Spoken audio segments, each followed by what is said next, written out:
Abra sua Bíblia no livro de Ruth.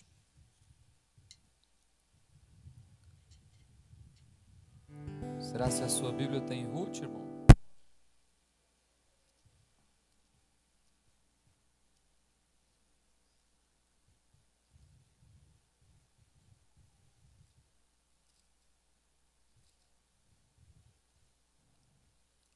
Ruth, capítulo 1.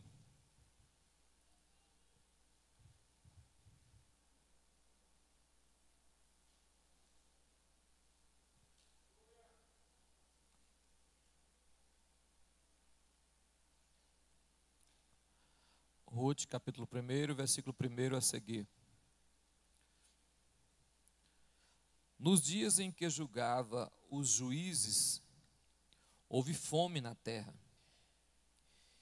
Um homem de Belém de Judá saiu a habitar na terra de Moabe com sua mulher e seus 2 filhos.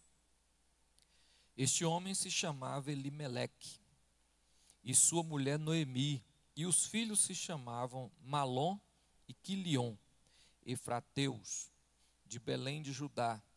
Vieram à terra de Moabe e ficaram ali. Morreu Elimeleque, o marido de Noemi, ficou ela com seus 2 filhos, os quais casaram com mulheres moabitas, e era o nome de uma Orfa, e o nome da outra era Ruth. E ficaram ali quase 10 anos. Morreram também ambos, Malom e Quilion, ficando assim a mulher desamparada de seus 2 filhos e de seu marido. Então se dispôs ela com suas noras e voltou da terra de Moabe, porquanto nesta ouviu que o Senhor se lembrara do seu povo, dando-lhes pão. Amém? Podeis assentar, irmãos? Quem já leu essa história na Bíblia, irmão? O livro de Ruth. O livro de Ruth, ele é colocado estrategicamente aqui depois do livro de Juízes, porque é uma história que aconteceu nos tempos que os juízes julgavam Israel. O livro de Ruth, ele vem para quebrar ou para tirar a ideia das mazelas que se contam no livro de Juízes. Os juízes é uma fase obscura do povo de Israel, quando já tinham morrido todos os que tinham entrado na terra de Canaã, que tinha voltado, né? E quando eles morreram, Josué morreu, começa Juízes, e eles julgam Israel. De tempo em tempo, Deus levantava um para julgar Israel, e o povo de Israel só se afundava mais no pecado. O último versículo do livro de Juízes, coloca aí para mim, meu filho, versículo 25 do capítulo 21 de Juízes. Capítulo 21, versículo 25. Olha o que diz esse versículo, irmão. Naqueles dias havia rei Israel, não havia rei Israel, porém cada um fazia o que parecia reto aos seus olhos. Nesses dias não havia rei em Israel, ou seja, não tinha ninguém que comandava, não tinha lei, no sentido de o rei olhar, porque existiam mandamentos, sim, já existiam mandamentos, já existia algo escrito que Moisés tinha deixado, o Pentateuco escrito, mas não tinha controle, irmãos. Olha para mim aqui, irmão. O controle, é por isso que em todas as comunidades, em todos os lugares onde se aglomera pessoas, tem que ter controle. Um sistema de controle. A sociedade em si, se ela viver sem controle, ela auto se destrói. Você vê, uma família que não tem controle, ela auto se destrói a si própria. E isso em todo o segmento da sociedade. Por mais que as pessoas tentam criar um ambiente onde não precisa de líderes, em todo tempo terá que haver líderes que possa ter sistema de controles. O que vem essa ideologia de esquerda no nosso país fazendo? Tirando a questão de líder, derrubando ou destruindo as questões onde o líder é essencial. Por exemplo, na casa, eles não querem que tenha pai. Eles tentam destruir a autoridade do pai, destruir a autoridade do professor na sala de aula, destruir a autoridade do patrão na sua própria empresa. Existia leis, mas não tinha líderes para dar sistema de controle. Cada um fazia o que bem parecia reto aos seus olhos. Irmãos, quando uma pessoa julga o que é reto aos seus próprios olhos, qual é a vara que ele usa de medir? Qual é a vara basiladora, que pode basilar, que pode falar que aquilo está certo? Então, se eu julgo conforme os meus olhos, eu julgo conforme a minha vontade, os meus desejos. O que eu quero que seja certo. É por isso que em muitos dos momentos você não vai ver eu pregar mensagem aqui em cima de questões que não é bíblica. Que não é bíblica.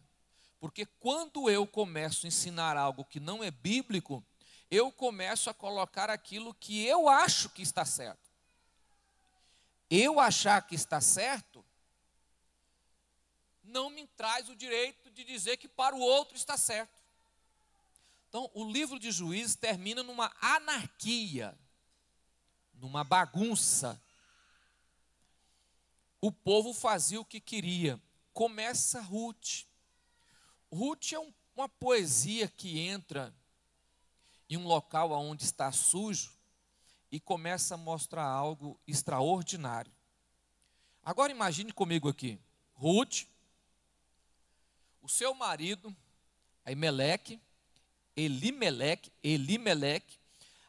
o povo de Belém estava padecendo fome, não tinha alimento, havia passado por um estado de seca, ele não estava conseguindo sustentar a sua família, então ele pega a sua família e vai para outro local procurar comida. Normal, todo pai de família faz isso, irmão. Se você está num lugar, não dá para sustentar a sua família, você não vai deixar ela passar fome. Você vai ter que procurar um meio. E ele fez corretamente, qualquer pai faria a mesma coisa. Saiu da terra de Jerusalém, saiu de Belém, de Judá, saiu e foi para o meio dos moabitas. E lá ficou ali. E quando ele ficou ali, pouco tempo depois, Elimeleque morre. Bom, morreu o pai de família. Mas os filhos eram adultos, 2 homens, e eles começaram a trabalhar e casaram. Adquiriu família. Ao passar dos anos, morreu os 2 filhos da Ruth, de Noemi. Morreu os 2 filhos de Noemi. Os filhos dela, que só tinham os 2 agora, vieram a falecer. Malom e Quilion. Eles falecem. Ela fica sozinha. Noemi fica só ela e 2 noras. As 2 noras eram moabitas. Não era da sua terra, não era da sua descendência, eram moabitas. E ela então, a Bíblia diz que ela se levantou para voltar para Israel. Quando seus filhos morreram, ela resolveu voltar para a cidade de Belém, lá em Judá. Olha para mim aqui, irmão. Talvez quando você lê esse livro, você não consegue entender algumas questões. Por exemplo, que já pode colocar como tema dessa mensagem. Tema dessa mensagem. Né? Nas mãos de Deus, o infortúnio só pode dizer que é infortúnio quando você chegar no final. Olha para mim, irmão. Você nunca pode dizer que Deus não te abençoou se você não morreu. Se você não morreu, você não pode falar que Deus não te abençoou. Você não pode precipitar em palavras. Olha para mim, irmão. Essa mulher tinha tudo para ser a pessoa mais amarga e desistir de servir o Deus de Israel. Ela estava em Judá, em Belém, começa a padecer fome. Ela sai de Belém com seu esposo, ela acompanha o seu esposo, vai para o meio dos moabitas, e lá o seu marido morre. Bom, o seu marido morre, pouco tempo depois, morrem os seus filhos. A mulher fica só. Não era a pior situação dessa mulher? Tinha um infortúnio maior do que você sair de um lugar, porque já está sofrendo. Já está sofrendo. O escritor deixa quase transparecer que parece que Deus estava cobrando alguma coisa de Israel, por isso eles estavam passando fome. Sai dessa cidade, já porque está passando fome, chega em outro lugar, quando as coisas começam a melhorar, seu marido morre, mas tudo bem, meus filhos casam, agora vamos construir famílias, vou ter neto. Os seus filhos morrem antes dela ter neto.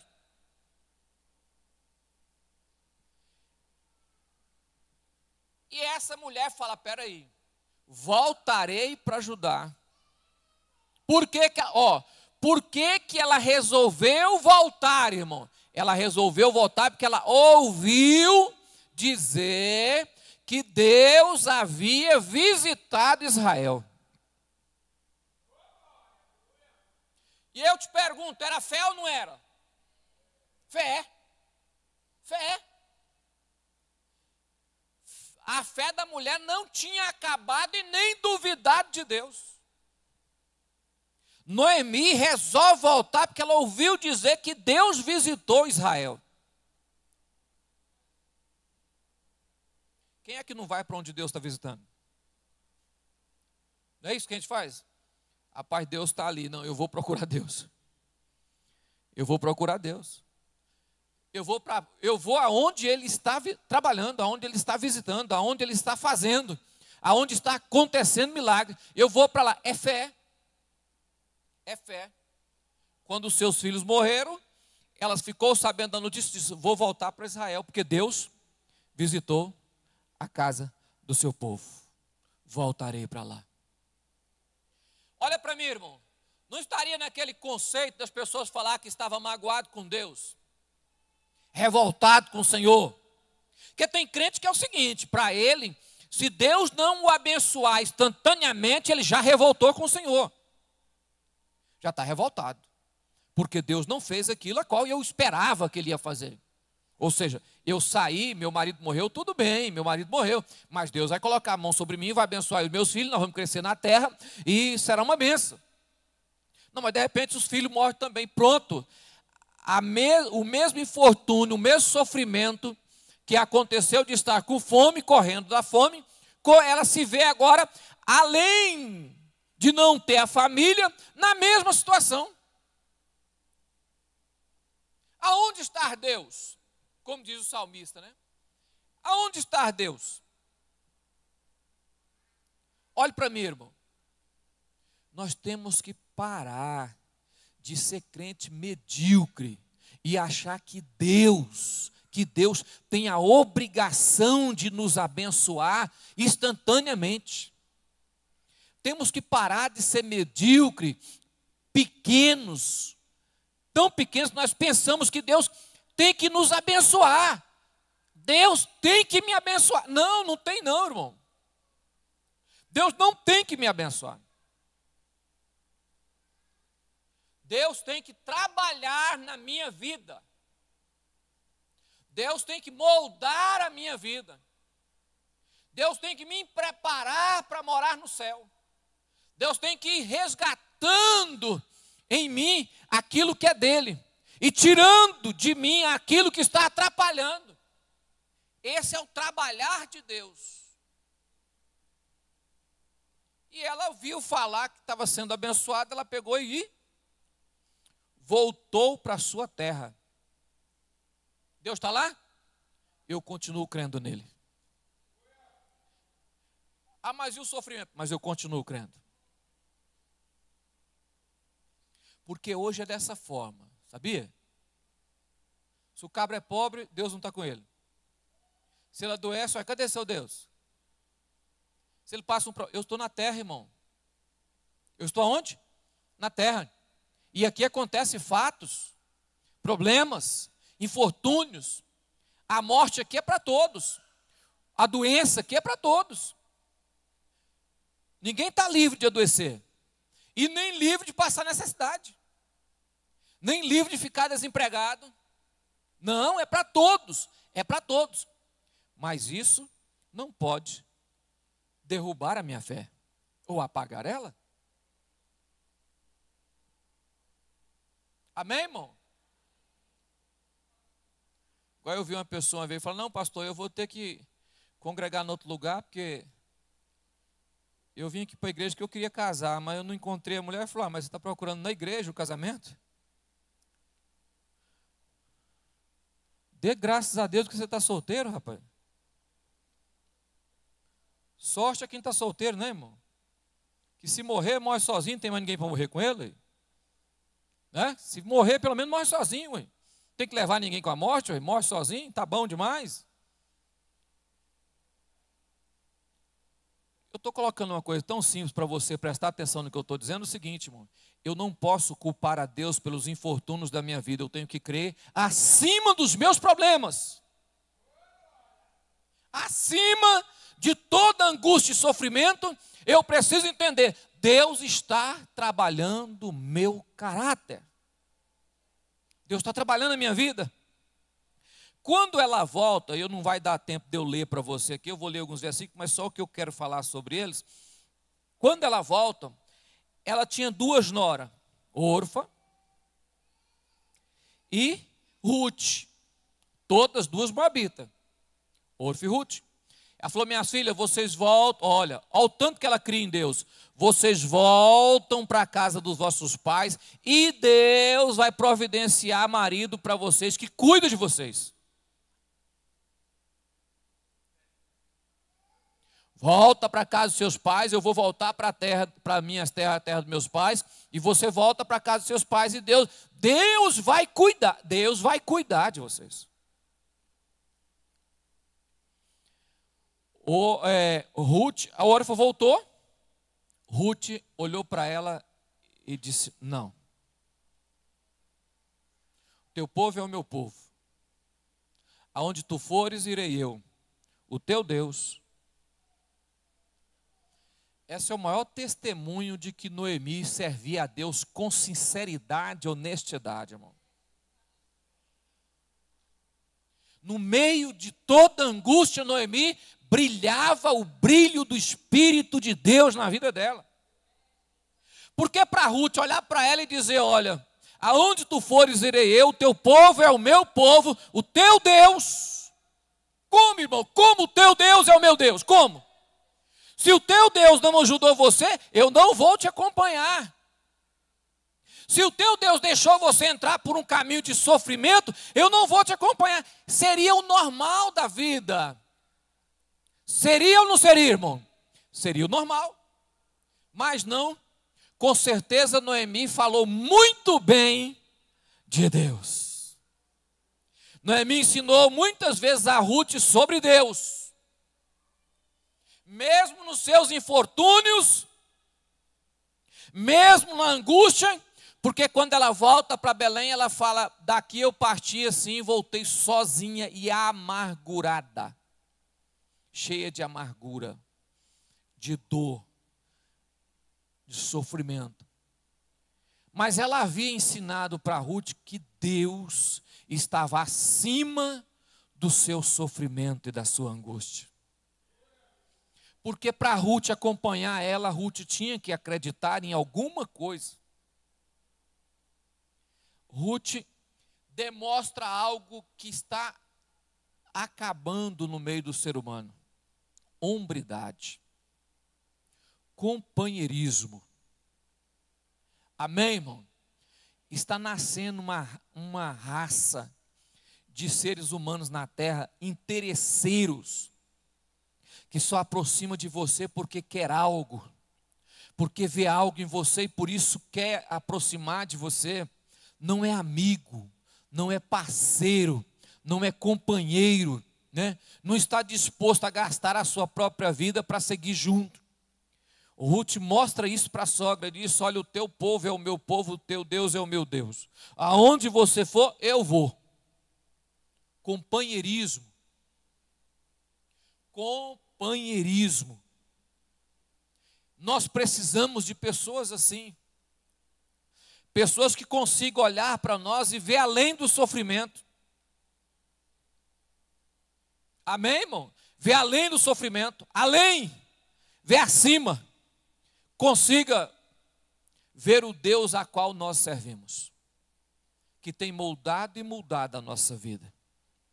Amém? Abra a sua Bíblia, já que se você fechou, que eu não era para ter fechado, né? Capítulo 2 aí de Ruth, versículo de número 3.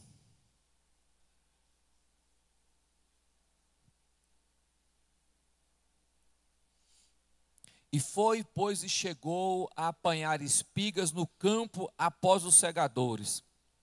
E caiu-lhe em sorte a parte do campo de Boaz, que era da geração de Elimeleque. Olha para mim aqui, irmão. Ruth chega, assenta, fica no lugar junto com Noemi, resolve trabalhar. Tinha que comer, então tinha que trabalhar. Não é igual muitos que querem comer sem trabalhar, não, tinha que trabalhar. Ela resolve apanhar espiga. O que era apanhar? Na realidade era respingo, irmão.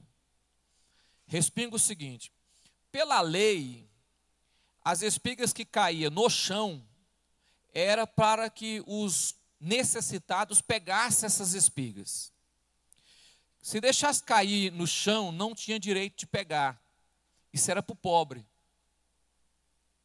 Era para o pobre. Ela foi pegar esses respingos, esse resto aí, foi colher. E ela foi trabalhar, mas não conhecia nada. Olha o tanto que Deus faz as coisas na casualidade, no momento, Ele guia as coisas. O problema do crente é que ele fica com o olho aberto, esperando um milagre extraordinário, vai acontecer algo e vai vir um anjo. Deus trabalha no dia a dia das pequenas coisas, por mais que nós não... É por isso que é dever nosso acordar pela manhã e dizer obrigado. Obrigado não porque você confia em Deus, obrigado porque Deus confiou mais um dia para você, confiou. Ele acreditou mais um dia na sua vida e você vai viver mais um dia.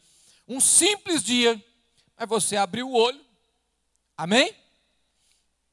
E quando ela vai cegar espiga, ela vai para onde? Para o campo de Boaz. Ela vai para o campo do remidor. Porque a lei de Israel era que só podia ficar com as terras quem fosse da mesma família.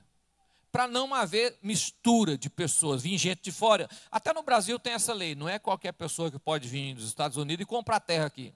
Para comprar terra aqui, tem que entrar na justiça, tem que receber uma autorização para obter um título de terra aqui. Não é chegar e comprar a terra e passar a ser dono. Não pode. Não. Tinha também Israel que as terras ficavam na família. Ia morrendo um, o outro assumia. Morria um, o outro assumia. Para não sair da família, até porque Israel foi separado por tribo e cada tribo tinha o seu local e as suas terras. Para não acabar com essa questão, para não se... Eles não gostavam de mistura. Para não misturar pessoas não israelitas com israelita, foi fazendo isso. Então tinha que ser uma pessoa da família. E Boaz era da família de Noemi, do marido. Ninguém sabia, mas Deus pega na mão de Ruth e leva ela para o local certo. Você vai trabalhar aqui. Quem estava fazendo isso? Deus. O que Deus estava mostrando, irmão? Com todo o seu infortúnio, mas eu continuo no controle da situação. Irmão, não é porque as coisas fogem, ou porque adoeceu, porque alguém morreu, que Deus perdeu o controle. Veio uma senhora congregar conosco aqui, ela veio umas 3 vezes e não veio mais. Ela se perdeu porque o filho dela era crente, e ela crente, e o filho dela veio a falecer do nada, ele faleceu. Ele era crente na igreja e tudo, veio a falecer. Ela entrou em desespero e não estava conseguindo superar essa questão. Olhe para mim, irmão, olhe para mim. Muitas pessoas me acham sem amor, e até mesmo na minha família acha que o pastor Celino não ama as pessoas. Porque para mim, se ficou para trás, ficou para trás. Quem morreu, ficou. Eu não posso viver pela morte, eu tenho que viver pela vida. Então eu tenho que cuidar dos que estão vivos. Se morreu, meu amigo, morreu, eu não vou ressuscitar. Não vai sair, não vai voltar. Eu vou ficar me lamentando e chorando e resmungando porque alguém morreu. Não. A minha palavra é sempre o seguinte, irmão. Olha para frente. Cuida de vivo.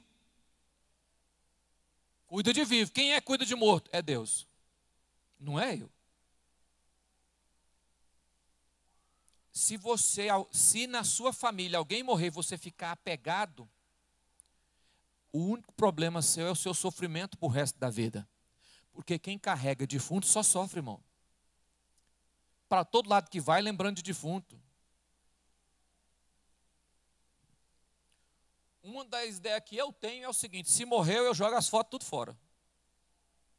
Se tiver roupa, eu jogo tudo fora. Se tiver casa, eu jogo, vai tudo embora, irmão. Se eu estiver na casa, eu pinto a casa de novo.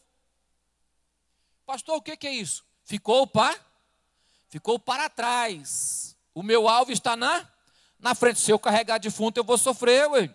Se Deus me der 90 anos para sobreviver, quantos defuntos vai passar pela minha vida? Vai ser muitos, eu vou carregar todos. Não vai, irmão. Pastor, mas é um sofrimento.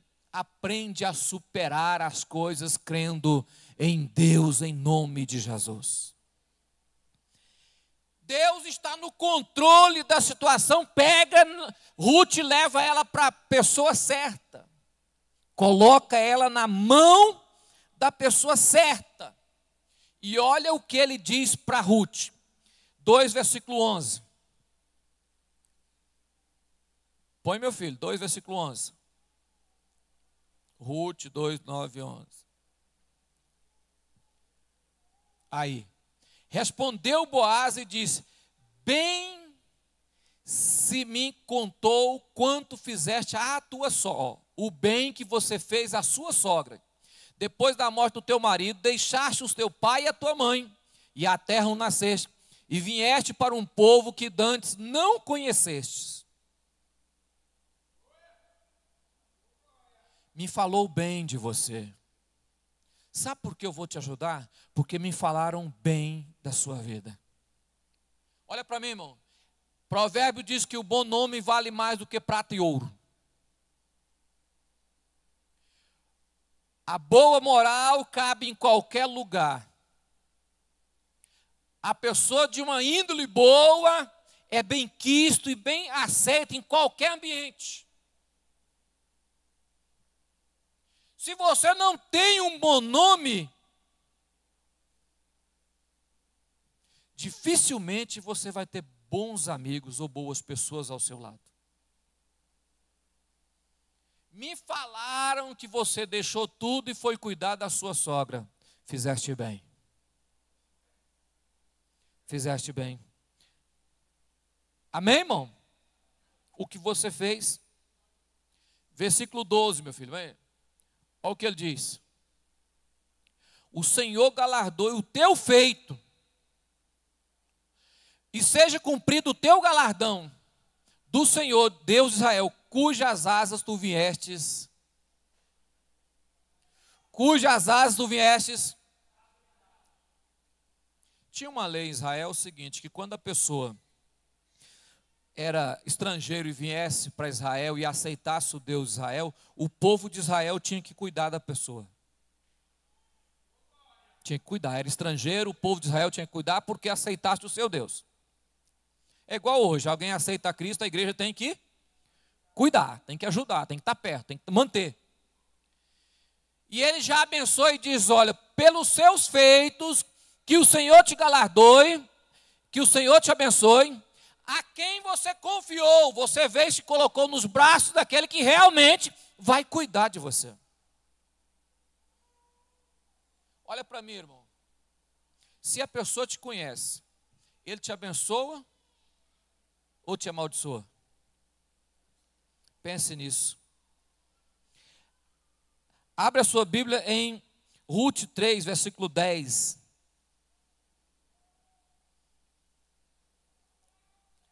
E disse ele, bendita sejas tu do Senhor, minha filha, melhor fizestes esta tua última beneficência do que a primeira. Pois após nenhum jovem fostes, quer pobre, quer rico. Olhe para mim, irmão. Ruth perdeu o esposo, mas não perdeu a moral. Perdeu o marido, mas permaneceu fiel.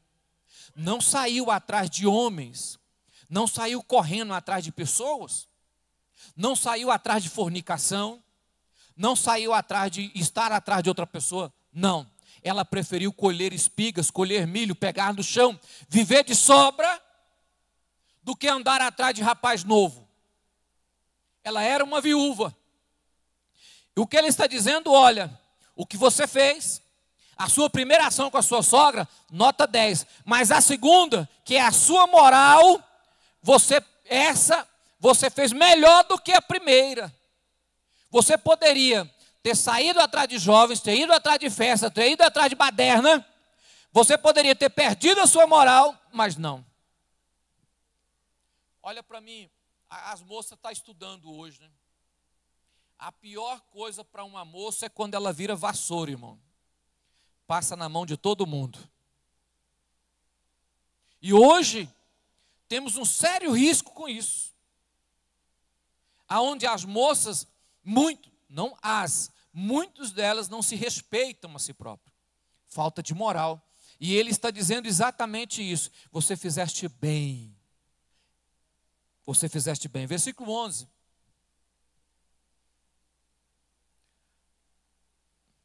Agora, pois, minha filha, não temas, tudo quanto disseste te farei, pois toda a cidade do meu povo sabe que tu és mulher.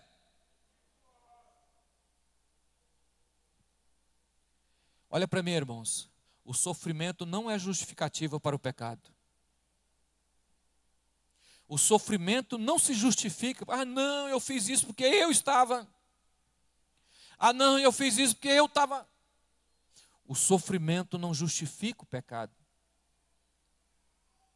Toda a cidade sabe que você é mulher virtuosa. Irmãos, que testemunho maravilhoso de uma mulher que não era de Israel. Uma mulher que era moabita, de um povo que era contra Israel.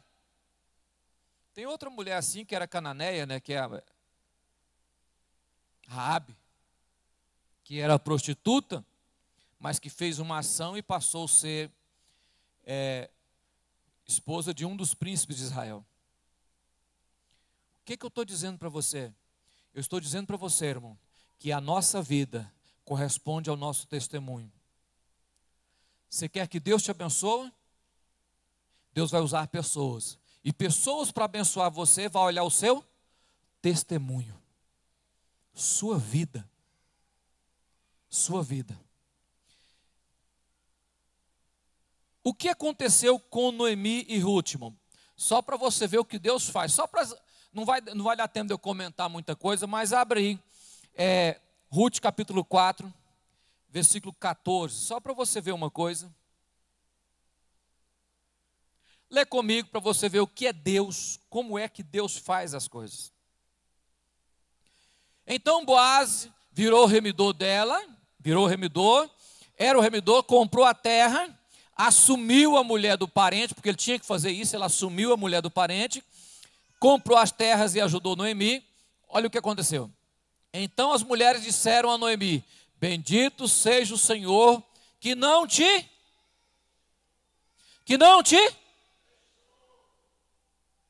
em nenhum momento do sofrimento de Noemi, Deus a abandonou.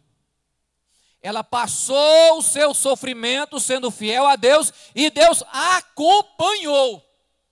Hoje, te dar remidor e seja o seu nome afamado em Israel. Morreu o marido, morreu os filhos, perdeu a descendência, acabou a descendência. Aí Deus falou: não, peraí, vou suscitar um descendente de Noemi. E o nome dele não será perdido em Israel. Versículo 15. Ele te será recriador da sua alma. É o quê? Recriar? Olha para mim, irmãos. Você tem que ter Deus na sua vida para aprender a reinventar, levantar, vivificar, quantas vezes for necessário.